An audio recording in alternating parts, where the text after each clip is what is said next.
I once had an ugly high school friend, yet all the girls were obsessed with him, and he had them eating from his hand like pigeons, because he treated them bad, and he used the oldest and most reliable way to cause psychological obsession.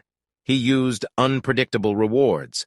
Let's see how it works. Harvard's psychologist Skinner placed a seed dispenser in a cage for pigeons. He got them used to receiving a seed each time they pressed the button. This is called constant rewards. You press the button and get a seed, you press it again, another seed. The pigeons learned how it worked. They would press only when hungry. So far, so good. But then Skinner made a change. He reprogrammed the button, and now it was like flipping a coin. Sometimes it'd give a seed, and other time nothing.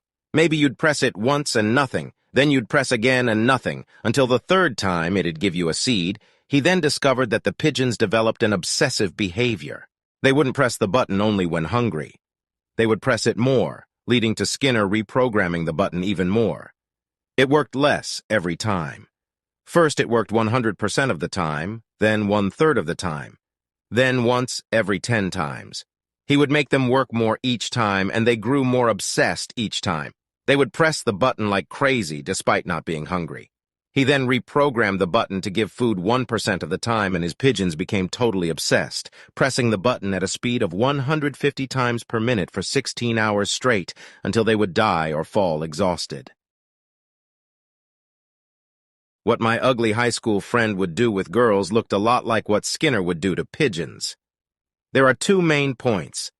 The first one is that no pigeon would grow obsessed with a button that didn't work at the beginning. They wouldn't acknowledge it. What drove them crazy was getting used to a button that worked well. And once they were used to that, the button stopped working. The same way in which a pretty girl wouldn't acknowledge an ugly guy that treated her poorly since the beginning, but he wouldn't treat them bad at first.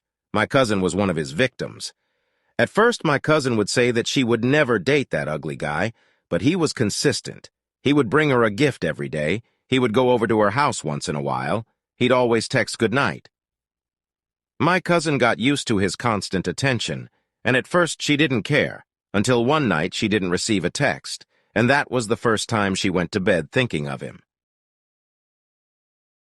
In the very same way, Skinner reprogrammed the button so that it stopped working and the pigeons began obsessing more and more.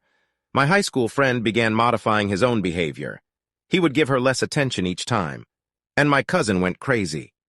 She did not understand why he was less kind to her each time. Sometimes he would forget to text her goodnight. Sometimes he would even stop visiting her in her classroom to drop off the daily gift. My cousin didn't understand why her attention dispenser was no longer working. She, who was used to being a bit mean to him, would now text him. Yet he would take longer each time that happened and would even leave her on read at times.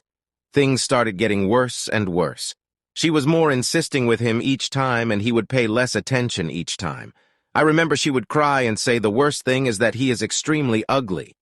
My cousin ended up losing her mind and would even text him despite being left on read, and if it didn't work, she'd call him. One time she even went to knock at his door. This pretty girl, just like all his ex-girlfriends and other girls at my school, went crazy like pigeons with a button that would give them constant attention and slowly became unpredictable and stopped working. It is important to note that these kinds of tricks work, but they only work short-term. There are no shortcuts to being attractive. You need to focus on your habits long-term to be attractive.